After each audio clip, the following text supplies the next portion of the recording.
Assalamualaikum warahmatullahi wabarakatuh. Nama saya Adinda Indriani, nomor induk mahasiswa 12031710023. Di sini saya akan menjelaskan mengenai dasar-dasar BK pengertian, tujuan, arah, fungsi, dan prinsip BK. Yang selanjutnya yaitu pengertian dari bimbingan dan konseling. Bimbingan dan konseling adalah proses interaksi antara konselor dengan konseli, baik secara langsung maupun tidak langsung, dalam rangka untuk membantu konseli agar dapat mengembangkan potensi dirinya ataupun memecahkan permasalahan yang dialaminya. Selanjutnya yaitu tujuan bimbingan dan konseling. Tujuan bimbingan dan konseling adalah untuk membantu individu memperkembangkan diri secara optimal sesuai dengan tahap perkembangan dan predisposisi yang dimilikinya, seperti kemampuan dasar dan bakat-bakatnya. Berbagai latar belakang yang ada, seperti latar belakang keluarga, pendidikan, status sosial ekonomi, serta sesuai dengan tuntutan positif lingkungannya. Kemudian ada arah pelayanan BK. Arah pelayanan BK terdiri dari 5. Yang pertama yaitu arah pelayanan dasar. Arah pelayanan dasar mengarah kepada terpenuhinya kebutuhan siswa yang paling elementer, yaitu kebutuhan makan dan minum, udara segar dan kesehatan, serta kebutuhan hubungan sosio-emosional. Orang tua, guru, dan orang-orang yang pernah dekat atau signifikan person memiliki peranan paling dominan dalam pemenuhan kebutuhan dasar siswa. Dalam hal ini, guru BK atau konselor pada umumnya berperan secara tidak langsung dan mendorong para signifikan person berperan optimal dalam memenuhi kebutuhan paling elementer siswa. Yang kedua yaitu pelayanan pengembangan. Pelayanan pengembangan untuk mengembangkan potensi peserta didik sesuai dengan tahap-tahap dan tugas-tugas perkembangannya. Dengan pelayanan pengembangan yang cukup baik, siswa akan dapat menjalani kehidupan dengan wajar, tanpa beban yang memberatkan, memperoleh penyaluran bagi pengembangan potensi yang dimiliki secara optimal, serta menatap masa depan yang cerah. Yang ketiga yaitu pelayanan terapeutik. Pelayanan terapeutik untuk menangani permasalahan yang diakibatkan oleh gangguan terhadap pelayanan dasar dan pelayanan pengembangan serta pelayanan peminatan. Permasalahan tersebut dapat terkait dengan kehidupan pribadi, kehidupan sosial, kehidupan keluarga, kegiatan belajar, dan karir. Yang keempat yaitu pelayanan arah peminatan atau lintas. Minat atau pedalaman minat studi siswa pelayanan yang secara khusus tertuju peminatan atau lintas minat dan pendalaman konstruksi dan isi kurikulum yang ada. Yang kelima yaitu pelayanan diperluas. Pelayanan sesuai dengan sasaran di luar diri siswa pada suatu pendidikan, seperti personil satuan pendidikan, orang tua, dan warga masyarakat lainnya, yang semuanya itu terkait dengan kehidupan satuan pendidikan dengan arah pokok terselenggaranya dan suksesnya tugas utama satuan pendidikan, proses pembelajaran, optimalisasi, pengembangan potensi siswa. Kemudian selanjutnya yaitu fungsi BK. Di sini terdapat 10 fungsi BK. Yang pertama yaitu fungsi pemahaman. Fungsi pemahaman yaitu fungsi bimbingan dan konseling, membantu konseli agar memiliki pemahaman terhadap dirinya atau potensi dan lingkungannya atau pendidikan, pekerjaan, dan norma agama. Berdasarkan pemahaman ini, konseli diharapkan mampu menghadapi potensi dirinya secara optimal dan menyesuaikan dirinya dengan lingkungan secara dinamis dan konstruktif. Yang kedua yaitu fungsi preventif. Fungsi preventif yaitu fungsi yang berkaitan dengan upaya konselor untuk senantiasa mengantisipasi berbagai masalah yang mungkin terjadi dan berupaya untuk mencegahnya supaya tidak dialami oleh konseli. Adapun teknik yang dapat digunakan adalah pelayanan orientasi, informasi, dan bimbingan kelompok. Yang ketiga yaitu fungsi pengembangan. Fungsi pengembangan yaitu fungsi bimbingan dan konseling yang sifatnya lebih proaktif dari fungsi lainnya. Konselor berupaya untuk menciptakan lingkungan belajar yang kondusif, yang memfasilitasi perkembangan konseli. Teknik bimbingan yang dapat digunakan di sini pelayanan informasi, tutorial, diskusi kelompok. Yang keempat yaitu fungsi penyembuhan. Fungsi penyembuhan yaitu bimbingan dan konseling yang bersifat kuratif.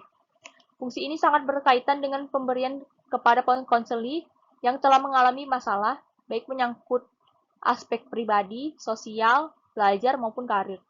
Teknik yang dapat digunakan adalah konseling dan remedial teaching. Yang kelima yaitu fungsi penyaluran. Fungsi penyaluran yaitu fungsi bimbingan dan konseling dalam membantu konseling memilih kegiatan ekstrakurikuler, jurusan maupun program studi, dan memantapkan penguasaan karir atau jabatan yang sesuai dengan minat, bakat, keahlian, dan ciri-ciri kepribadian lainnya. Yang keenam yaitu fungsi adaptasi, yaitu fungsi yang membantu para pelaksanaan pendidikan, kepala sekolah atau madrasah, staf, dan guru untuk menyesuaikan program pendidikan terhadap latar belakang pendidikan, minat, kemampuan, dan keutuhan konseli. Yang ketujuh yaitu fungsi penyesuaian. Fungsi penyesuaian yaitu fungsi bimbingan dan konseling dalam membantu konseli agar dapat menyesuaikan diri dengan lingkungannya secara dinamis dan konstruktif. Yang ke-8 yaitu fungsi perbaikan. Fungsi perbaikan yaitu fungsi bimbingan dan konseling untuk membantu konseli sehingga dapat memperbaiki kekeliruan dalam berpikir, berperasaan, dan bertindak. Yang 9 yaitu fungsi fasilitas. Fungsi fasilitas yaitu memberikan kemudahan kepada konseli dalam mencapai pertumbuhan dan perkembangan yang optimal, serasi, dan selaras, seimbang seluruh aspek dalam diri konseli. Yang ke-10 yaitu fungsi pemeliharaan. Fungsi pemeliharaan yaitu fungsi bimbingan dan konseling untuk membantu konseli supaya dapat menjaga diri dan mempertahankan situasi secara kondusif yang telah tercipta dalam dirinya. Pelaksanaan fungsi ini diwujudkan melalui program yang menarik, rekreatif, dan fakultatif atau pilihan sesuai dengan minat konseli. Kemudian yang terakhir yaitu prinsip bimbingan dan konseling. Dalam prinsip bimbingan dan konseling terdapat 4 prinsip. Prinsip yang pertama yaitu prinsip umum. Dalam prinsip umum, bimbingan harus berpusat pada individu yang dibimbingnya. Bimbingannya memberikan bantuan agar individu yang dibimbing mampu mengarahkan dirinya dan menghadapi kesulitan-kesulitan dalam hidupnya. Pemberian bantuan disesuaikan dengan kebutuhan individu yang dibimbing. Bimbingan berkenaan dengan sikap dan tingkah laku individu. Pelaksanaan bimbingan dan konseling dimulai dengan mengidentifikasi kebutuhan yang dirasakan individu yang dibimbing. Upaya pemberian bantuan harus dilakukan secara fleksibel. Program bimbingan dan konseling harus dirumuskan sesuai dengan program pendidikan dan pembelajaran di sekolah yang bersangkutan. Implementasi program bimbingan dan konseling harus dipimpin oleh orang yang memiliki keahlian dalam bidang bimbingan dan konseling, dan pelaksanaannya harus bekerja sama dengan berbagai pihak yang terkait, seperti dokter, psikiater, serta pihak-pihak yang terkait lainnya.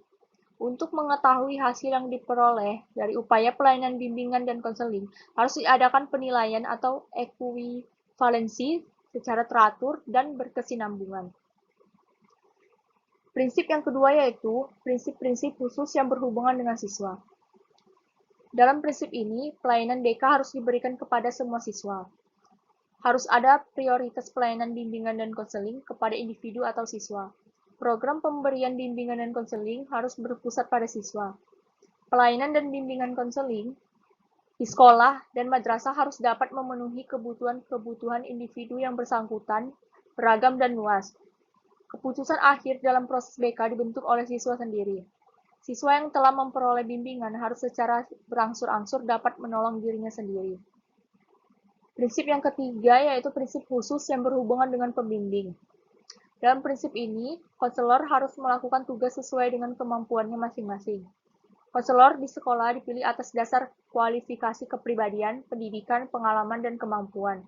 Sebagai tuntutan profesi, pembimbing atau konselor harus senantiasa berusaha mengembangkan dirinya dan keahliannya melalui berbagai kegiatan.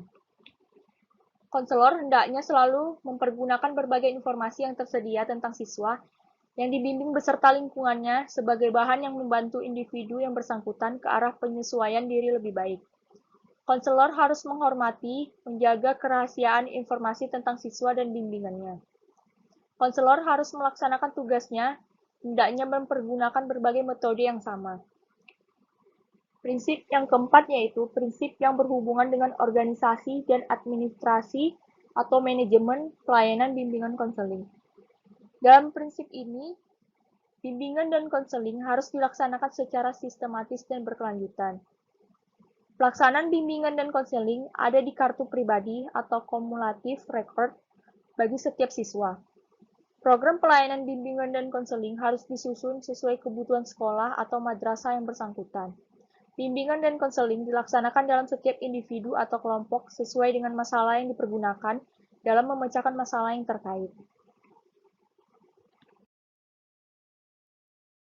Baiklah, sekian penjelasan dari saya mengenai konsep dasar BK untuk memenuhi tugas proyek.